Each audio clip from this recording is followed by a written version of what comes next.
Sürgündeki Doğu Türkistan hükümeti 78. Birleşmiş Milletler Genel Kurulu'na ve üye devletlerine Çin'in Uygurlara, Kazaklara, Kırgızlara ve diğer Türk halklarına karşı devam eden soykırımını durdurmak için derhal ve kararlı bir şekilde harekete geçmeleri için acil bir çağrıda bulundu. Çin'in Doğu Türkistan'da devam eden soykırımı tartışmasız çağımızın en acil insani krizidir. Uluslararası toplumun sağır edici sessizliği ve felç edici eylemsizliği sadece Uygurlara ve diğer Türk halklarına ihanet değil, aynı zamanda ortak insan vicdanımızın rahatsız edici bir çöküşüdür ifadeleri kullanıldı.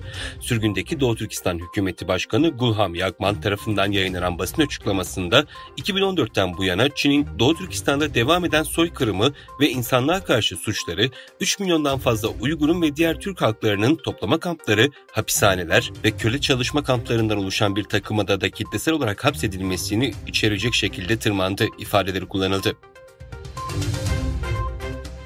Müslüman Uygur toplumuna sistematik soykırım uygulayan Çin rejimi Lanzao'daki 800 yıllık tarihi eser Şiguan Camii'ni zorla yıkmaya başladı.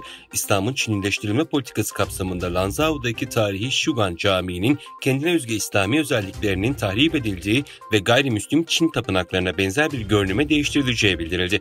Amerika'nın Sesi'nin dün aktardığı bilgilere göre Şiguan Camii, Çin ile Arap dünyası arasındaki sözde dostluğu simgeleyen ikonik bir cami olmasına rağmen Çin rejiminin cami yıkım çalışmalarını hızlandırdığı öğrenildi.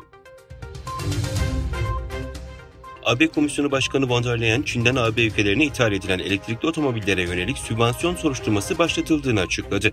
Von der Leyen, Strasbourg'da gerçekleştirilen Avrupa Parlamentosu Genel Kurulu oturumunda Birliğin Durumu başlıklı bir konuşma yaptı. Çin'in adil olmayan ticaret uygulamalarının geçmişte Avrupa güneş enerjisi sektörünü olumsuz etkilediğini aktaran von der Leyen, Avrupa'da pek çok işletmenin büyük oranda sübvansiyon sağlanan Çinli rakipler nedeniyle işlerini kaybettiğini ifade etti.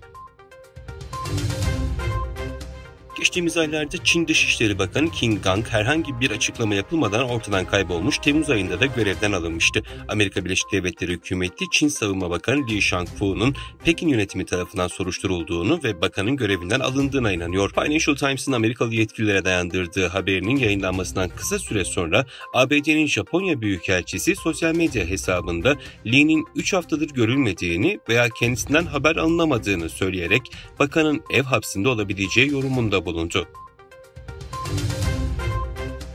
Enerji ve Tabii Kaynaklar Bakanı Alparslan Bayraktar, Türkiye'nin 3. nükleer santrali için Çin'le yürütülen müzakerelerde önemli mesafe alındığını, önümüzdeki aylar içerisinde anlaşmanın sonuçlandırılabileceğini bildirdi.